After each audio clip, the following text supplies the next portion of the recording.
Good morning, my dear friends and students. I am Sadhna and all of you enjoying mathematics and science with me. नेहमीप्रमाणे enjoy करता maths आणि science. आज एक नवीन interesting lesson की ज्या लेसनचं नाव आहे bank and simple interest. हा lesson interesting lesson आज मी तुमच्यासाठी घेऊन आलेली आहे. मराठीमध्ये म्हणणार त्याला बँक आणि सरळ व्याज.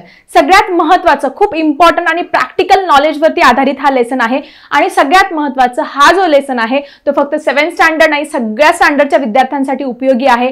मग आता आपल्याला काय काय बघायचं आहे या लेसन मध्ये. आपल्याला खूप साऱ्या कन्सेप्ट बँकेविषयी, बँकेचे व्यवहार कसे चालतात, बँक त्याच्यावरती सिंपल इंटरेस्ट किंवा सरळ व्याज कसं देत असते, बँक रिलेटेड सगळ्या टर्म्स आपल्याला इथे क्लिअर करायचं आहे. अकाउंट्स कुठल्या कुठल्या प्रकारचे आहेत, ATM card, debit card, credit card, हे सगळ्या related important terms life time तुम्हाला उपयोगी पडेल असा हा लेसन आहे. कारण आपण आपल्या दैनंदिन व्यवहार करत असताना आपल्याला बँकेमध्ये हे जावंच लागणार आहे आणि आर्थिक व्यवहार हे 100% प्रत्येक व्यक्तीला, प्रत्येक विद्यार्थ्याला सुद्धा हे करावेच लागणार आहे. त्याच्यामुळे आजचा लेसन खूप इम्पॉर्टंट आहे. So student, let's enjoy bank and simple interest with DS digital school. So student, first of all we have to see what is a bank. Bank म्हणजे नक्की काय असते. तर विद्यार्थी मित्रांनो, तुम्ही कधी बँकेमध्ये गेले आहात का? नसेल गेले तर नक्की बँकमध्ये जा आणि बँकेचे जे व्यवहार आहेत ते कसे चालतात ते एकदा बघा. तुमच्या मम्मी पप्पांबरोबर, आजी बाबांबरोबर कोणासोबत तरी बँकेत जा आणि गेले असाल तर जरा कमेंटमध्ये लिहा की तुम्ही बँकेत गेल्यानंतर तुम्हाला तिथे काय काय बघायला मिळालं. सो विद्यार्थी मित्रांनो, बँक मराठीमध्ये आपण बँकेला काय म्हणणार जर बँकेविषयी विचारले की अरे बँक म्हणजे नक्की काय, तर मग काय सांगणार तुम्ही? बँक ही पैशांचे व्यवहार करणारी एक सरकार मान्य संस्था आहे. मग तुम्हाला बँकची जर डेफिनेशन कधी विचारले तर तुमच्या पुस्तकामध्ये दिलेली आहे. What is the definition of bank? You can see on the screen. Bank ची definition बघू शकता. Bank is government recognized institution that carry out the financial transaction is called as the bank. Bank म्हणजे काय तुम्हाला जर कोणी विचारलं तर मी ही डेफिनेशन इथे लिहू शकतात. आता बँकेमुळे काय होत असतं आपल्या लाईफमध्ये, बँकेमुळे कसं, जसं बघा आपल्या दैनंदिन जीवन जगत असताना खूप साऱ्या गोष्टी आहेत की ज्या आपल्याला खूप इसेन्शियल असतात. फॉर एक्झाम्पल हॉस्पिटल्स आहेत, स्कूल्स आहेत, ब्लड बँक्स आहेत, हे सगळं. त्याच पद्धतीने बँक सुद्धा आपल्या आयुष्याचा खूप इम्पॉर्टंट हिस्सा आहे. कारण बँकेमुळे आपल्याला काय करता येत असतं, अर्थनियोजन करता येत असतं, पैशांचे व्यवहार करता येत असतात, आपल्याला खरेदी आणि विक्री करता येत असतात. बघा आपला शॉपिंग तर आपण नेहमीच करत असतो, मग ही खरेदी विक्री करता येत असतं. प्रत्येक गोष्टीला आजकाल पैसा लागत असतो, तुम्हाला सगळ्यांना माहिती आहे. अगदी भाजीपाला घेण्यासाठी, दूध घेण्यासाठी किंवा शिक्षणासाठी, ॲग्रिकल्चर प्रोडक्ट घेण्यासाठी, सगळ्या प्रत्येक ईच अँड एव्हरीथिंग, घरातली प्रत्येक ऑब्जेक्ट्स घेण्यासाठी, कुठली वस्तू घेण्यासाठी, सगळ्या गोष्टींसाठी आपल्याला हे आर्थिक व्यवहार, हे पैशांचे व्यवहार माहिती असणं खूप गरजेचं आहे. म्हणूनच आज आपण डिटेलमध्ये अभ्यास करणार आहोत बँकेचा. तर स्टुडंट, तुम्ही आज हा व्हिडिओ बघितल्यानंतर नक्की तुमच्या मम्मी पप्पांसोबत एकदा तरी बँकेमध्ये जाऊन बघा बँकेचे व्यवहार कसे चालतात. आणि सगळ्यात महत्त्वाचं, बँकेमध्ये काय करता येतं माहिती तुम्हाला, तुम्ही तुमच्या मम्मी पप्पांकडून पण ऐकलं असेल. बँकेमध्ये आपल्याला आपल्याकडचे जे पैसे आहेत ते पैसे सेव्ह करता येतात, बँकेमध्ये जाऊन भरता येतात किंवा आपल्याला ज्यावेळेस गरज पडेल तेव्हा बँकेमधून पैसे सुद्धा आपल्याला काढता येत असतात. हे सगळे व्यवहार कुठे चालत असतात? बँकेमध्ये चालत असतात. स्टुडंट, पण हे बँकेचे व्यवहार करत असताना सगळ्यात महत्त्वाचं काय करावं लागत असतं, तर सगळ्यात इम्पॉर्टंट गोष्ट आपल्याला करावी लागत असते. We have to open account in the bank. बँकेमध्ये जाऊन आपल्याला पहिले खातं खोलावं लागणार आहे, मगच आपण बँकेमध्ये पैसे भरू शकतो आणि पैसे काढू शकतो. मग आता हे बँकेमध्ये अकाउंट खोलत असताना आपल्याला वेगवेगळ्या प्रकारचे अकाउंट्स बघायचे आहेत. There are different types of account, वेगवेगळे खात्यांचे प्रकार आहे आणि या खात्यांचा साइड बाय साइड, 1 by 1 आपल्याला काय करायचं आहे, अभ्यास करायचा आहे. तर फर्स्ट ऑफ ऑल आपल्याला पहिलं तुमच्या पुस्तकात पेज नंबर 69 वरती ही सगळी इन्फॉर्मेशन दिलेली आहे. या इन्फॉर्मेशन मध्ये तुम्हाला सगळे टाइप्स ऑफ द अकाउंट दिलेले आहे. त्याच्यामधला पहिला जो अकाउंटचा टाइप आहे तो म्हणजे करंट अकाउंट, म्हणजे चालू खातं. तुम्ही ऐकलं असेल कोणाच्या तोंडून की करंट अकाउंट मध्ये एवढे आहे, सेव्हिंग अकाउंट मध्ये एवढे आहे. मग याच्यामधलं करंट अकाउंट म्हणजे चालू खातं म्हणजे काय हे आपल्याला आता इथे समजून घ्यायचं आहे.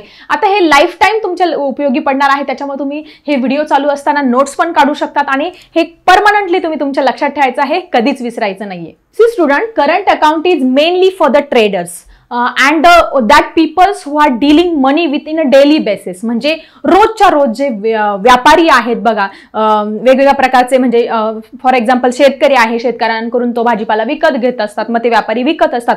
म्हणजे डेली बेसिसमध्ये ज्यांचा किंवा दुधाचा बिझनेस आहे किंवा खूप सारे बिझनेसेस आहे, डेली बेसिसवरती जे व्यापारी बिझनेस करत असतात त्यांच्यासाठी खास हे करंट अकाउंट असतात. परत त्यांच्यासाठी असतं का नाही, पण ज्यांचे आर्थिक म्हणजे पैशांच्या बाबतीत जे व्यवहार आहे त्याच्याशी रोज संपर्क येत असतो की रोजच त्यांना पैसे काढावे लागतात आणि रोजच त्यांना पैसे भरावे लागतात, अशा बाबतीत अशा लोकांसाठी हे काय असतात, हे करंट अकाउंट स्पेशली या लोकांसाठी बनवलेले असतात. किंवा आपण सुद्धा प्रत्येकाचं करंट अकाउंट आपण डेली सुद्धा ह्याचा यूज करू शकतो. And one more important thing about current account, you can see on your textbook that account holder can deposit or withdraw money any number of times in a day.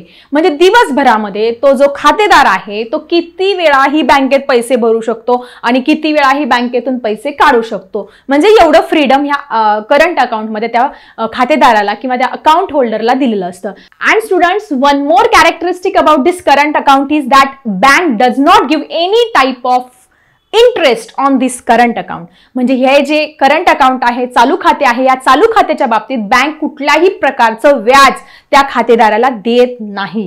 हे सगळ्यात महत्त्वाचं वैशिष्ट्य तुम्ही लक्षात ठेवायचं की करंट अकाउंटमध्ये आपण किती वेळा पैशांची देवाणघेवाण करू शकतो, परंतु बँक आपल्याला कुठल्याही प्रकारचं व्याज त्याच्यावरती देते का, नाही देत. मग आज हा व्हिडिओ बघितल्यानंतर तुम्ही तुमच्या मम्मी पप्पांना विचारा की पप्पा तुमचं करंट अकाउंट आहे का, असेल तर चेकबुक, पासबुक किंवा त्याच्याशी रिलेटेड ज्या बँकेशी रिलेटेड ज्या टर्म्स आहेत त्या बघा, त्या पासबुकमध्ये काय आहे ह्या सगळ्या गोष्टी बघा आणि त्याच्याविषयी नॉलेज जरा वाढवा. अशा पद्धतीने करंट अकाउंट म्हणजे काय हे तुमचं छानपैकी क्लिअर झाले असेल student. So student, let's see the next account, saving account म्हणजे बचत खाते. बघा, तुम्हाला माहिती आहे ना, थेंबे थेंबे तळे साचे, त्या पद्धतीने आपण पैशांची थोडी थोडी थोडी थोडी बचत करत राहिलं तर पुढे शेवटी आपल्याला कुठल्याही अडचणीच्या वेळेस मोठी अमाऊंट ही वापरायला मिळत असते. मग let's see some characteristic about this saving account. A person, student, first characteristic of this current account is person can deposit minimum amount and open saving account. म्हणजे कमीत कमी रक्कम, कमीत कमी अगदी 500 रुपये, 1000 रुपये अशी रक्कम भरून तो हे अकाउंट खोलू शकतो. हे आहे पहिलं characteristic. Most important characteristic about this saving account is that bank pays some type of interest on the basis of the daily credit balance in the account. म्हणजे रोजच्या जे खात्यावर दररोजच्या खात्यावरती किती शिल्लक आहे रक्कम, त्याच्या आधारे बँक काय करत असते, ह्या अकाउंटवरती थोड्या प्रमाणामध्ये काय करत असते, इंटरेस्ट देत असते. व जो खातेदार असते त्या खातेदाराला व्याज देण्याचं काम कोण करत असते, बँक करत असते in account of saving. Saving अकाउंटच्या बाबतीत करंट अकाउंटला बँक व्याज देते का, नाही, फक्त सेव्हिंग अकाउंटवरती काय करत असते, बँक व्याज देत असते. आणि सगळ्यात महत्त्वाचं इम्पॉर्टंट ह्या अकाउंट विषयी की एक रिस्ट्रिक्शन आहे की ह्या बँकेने काही लिमिटेशन्स ठरवून दिलेले आहे की आपण दिवसातून किती वेळा पैसे काढू शकतो आणि किती वेळा पैसे भरू शकतो, याच्यावरती बँकेचे निर्बंध असतात. आणि जर तसे निर्बंध नसते तर काय झालं असतं, आपण कितीही वेळा पैसे काढले असते आणि कितीही वेळा पैसे बँकेमध्ये टाकले असते आणि परत आपल्याला काय बँकेकडून इंटरेस्ट पण पाहिजे, हे असं नसतं. मग हे सगळ्यात महत्त्वाचं डिफरन्स बिटवीन करंट अकाउंट आणि सेव्हिंग अकाउंट हे लक्षात ठेवायचं की जे पहिलं प्रकारचं अकाउंट आहे करंट अकाउंट, त्याच्यावरती बँक कुठलाही प्रकारचा इंटरेस्ट देत नाही. आणि सेव्हिंग अकाउंटच्या बाबतीत लक्षात ठेवायचं की सेव्हिंग अकाउंटच्या बाबतीत बँक ही एक विशिष्ट प्रमाणामध्ये काय करत असते, इंटरेस्ट देत असते. आणि करंट अकाउंटचं अजून एक कॅरेक्टरिस्टिक असं सांगितलं की करंट अकाउंटमध्ये तुम्ही किती वेळा ट्रान्झॅक्शन करू शकतो, किती वेळा पैसे बँकेत टाकू शकतात, किती वेळा बँकेतून पैसे काढू शकतात. पण सेव्हिंग अकाउंटमध्ये रिस्ट्रिक्शन असतात. बँकेने ठरवून दिलेल्या नियमांच्या अटींनुसार आपल्याला काय करत असतं, तितक्याच वेळा पैसे काढता येतात आणि तितक्याच वेळा पैसे हे भरता येतात. So I think current account आणि सेव्हिंग अकाउंट ही कन्सेप्ट तुमची छानपैकी क्लिअर झाली असेल. त्यातला डिफरन्स सुद्धा आता इथे क्लिअर झाला असेल. So student, let's see the next type of account.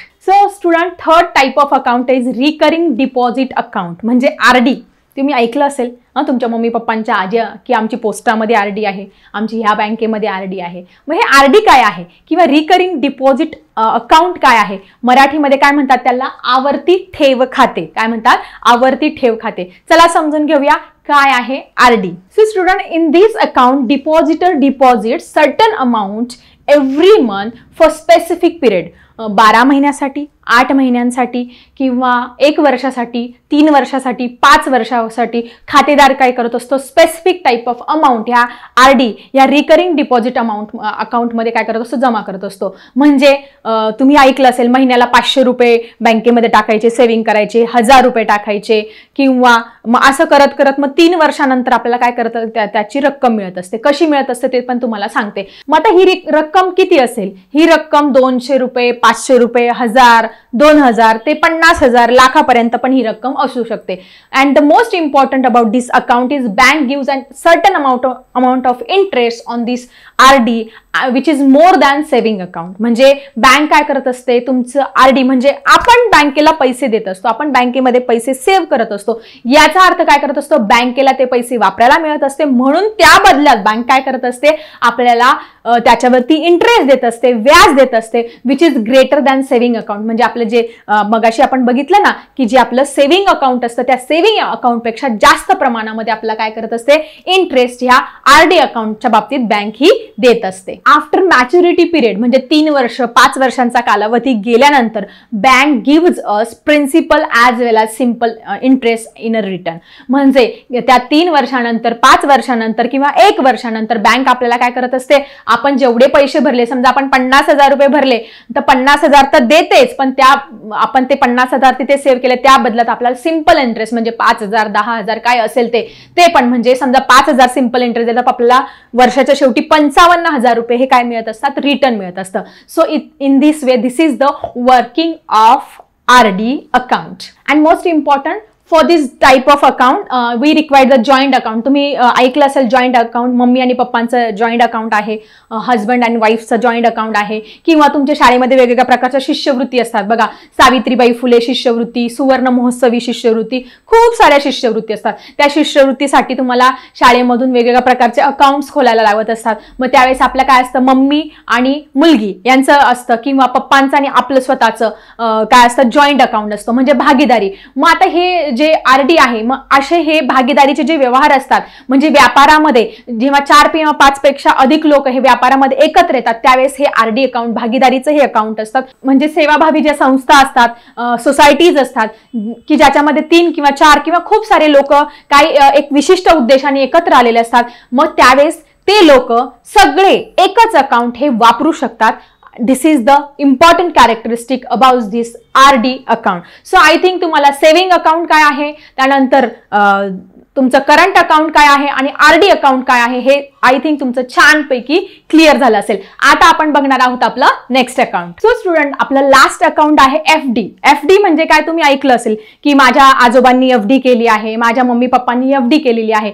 FD म्हणजे फिक्स अमाऊंट किंवा फिक्स अकाउंट, मुदत ठेव मराठीमध्ये म्हणतात, तुम्ही ऐकलं असेल. मग ह्याच्यामध्ये ह्या FD मध्ये काय करत असतात नक्की? So student, depositor deposit certain amount for the specific period of time in this FD. म्हणजे जो खातेदार असतो तो काय करत असतो, एक विशिष्ट रक्कम. मग FD करत असताना छोटी रक्कम पण चालते, 10,000 पासून 5,000 पासून 10,000, 5,000, 50,000, 1 लाख, 5 लाख, 10 लाख अशी रक्कम काय करत असतो, ज्यावेळेस त्याच्याकडे पैसे असतात ती पैसे काय करत असतो, तो बँकेमध्ये विशिष्ट कालावधीसाठी 3 वर्षांसाठी, 5 वर्षांसाठी, 1 वर्षांसाठी असं काय करत असतो, त्या बँकेमध्ये डिपॉझिट करत असतो. त्याच्या बदल्यामध्ये बँक काय करत असते, bank gives a very attractive and certain amount of interest to that deposited. त्या डिपॉझिटर जो असतो, खातेदार असतो, त्या खातेदाराला एक विशिष्ट रक्कम तुमच्या सेव्हिंग अकाउंटपेक्षा नक्की जास्त अमाऊंट इंटरेस्ट त्या खातेदाराला देत असते. आणि सगळ्यात महत्त्वाचं, वेगवेगळ्या बँकांचे जे रेट असतात, रेट ऑफ इंटरेस्ट असतात ते काय असतात, वेगवेगळे असतात. फॉर एक्झाम्पल, तुमची SBI बँक आहे, तुमची महाराष्ट्र बँक आहे, ॲक्सिस बँक आहे, पंजाब नॅशनल बँक आहे, खूप साऱ्या बँक आहेत. त्या सगळ्यांचे हे FDचे जे रेट ऑफ इंटरेस्ट असतात ते काय असतात, वेगळे असतात. आणि त्या रेट ऑफ इंटरेस्ट नुसार त्या खातेदाराला तेवढा तिथे फायदा होत असतो. आणि सगळ्यात महत्त्वाचं, the senior citizen get more amount of interest than other people. म्हणजे जे बाकीचे लोक असतात त्या सगळ्यांपेक्षा सिनियर सिटीजन जे ज्येष्ठ नागरिक असतात त्यांना जो इंटरेस्ट आहे तो काय मिळत असतो, इथे जास्त मिळत असतो. सो स्टुडंट, तुम्हाला अकाउंटचे 4 टाईप इथे क्लिअर झाले असेल, saving account, current account, then FD, then RD. हे 4 अकाउंट मी इथे आज छानपैकी क्लिअर झाले आहे. एक इम्पॉर्टंट टर्म अजूनही आपल्या बँकेविषयी राहून गेले आहे ती म्हणजे एटीएम कार्ड. काय आहे एटीएमचा फुल फॉर्म जरा मला कमेंट बॉक्समध्ये लिहा. एटीएमचा फुल फॉर्म काय आहे? खूप इम्पॉर्टंट आहे. परीक्षेसाठी एटीएमचा फुल फॉर्म तुम्हाला विचारला जाणार आहे. तुमच्या पुस्तकामध्ये एटीएमचा फुल फॉर्म दिलेला आहे, तुम्ही मला लिहायचा आहे कमेंट बॉक्समध्ये. म्हणजे बँकेत न जाता तुम्हाला जर पैसे काढायचे असेल आणि पैसे टाकायचे असेल, ट्रान्झॅक्शन करायचं असेल तर तुम्ही ह्या एटीएमचा उपयोग इथे करू शकतात. तर तुमच्या घरी एटीएम कार्ड आहे का? जरा मला लिहा कमेंट बॉक्समध्ये की एटीएम काय आहे. एटीएम विषयी खूप छान माहिती मिळवा तुम्ही आणि एटीएम वरती काय काय लिहिलेलं असतं, त्याचा नंबर काय असतो, हे सगळं तुम्ही जरा त्याच्याविषयी डिटेलमध्ये इन्फॉर्मेशन लिहा आणि मला लिहा कमेंट बॉक्समध्ये. सो आय थिंक एटीएम काय आहे की बँकेत न जाता जे आर्थिक व्यवहार केले जातात ते कशाद्वारे केले जात असतात? एटीएम द्वारे केले जात असतात. So student, last important concept about this bank is credit card and debit card. आता क्रेडिट कार्ड म्हणजे काय आणि डेबिट कार्ड म्हणजे काय? If we have to carry out the different type of transaction without cash, म्हणजे आपल्याकडे पैसे नाहीये तरी पण आपल्याला काही वस्तू घ्यायच्या आहेत, आपल्याला व्यवहार करायचा आहे कॅशलेस. कोरोनाच्या काळात आपण खूप सारे कॅशलेस व्यवहार केले. मग अशा वेळेस हे कॅशलेस जर व्यवहार करायचे असेल तर आपण काय करत असतो? क्रेडिट कार्ड आणि डेबिट कार्ड यांचा उपयोग करत असतो. सो आय थिंक तुम्हाला ATM card, credit card, debit card ह्या सगळ्या बँकशी रिलेटेड सगळ्या टर्म छानपैकी आजच्या या व्हिडिओमध्ये क्लिअर झाल्या असेल. तुम्ही आजचा व्हिडिओ एन्जॉय केला असेल. बँकेविषयी सगळ्या टर्म आय थिंक तुमच्या इथे क्लिअर झालेला आहे. नेक्स्ट बँकेविषयीचे जे व्यवहार आहे ते समजून घेऊया आपल्या नेक्स्ट व्हिडिओमध्ये. आता मी थांबते. Bye everyone.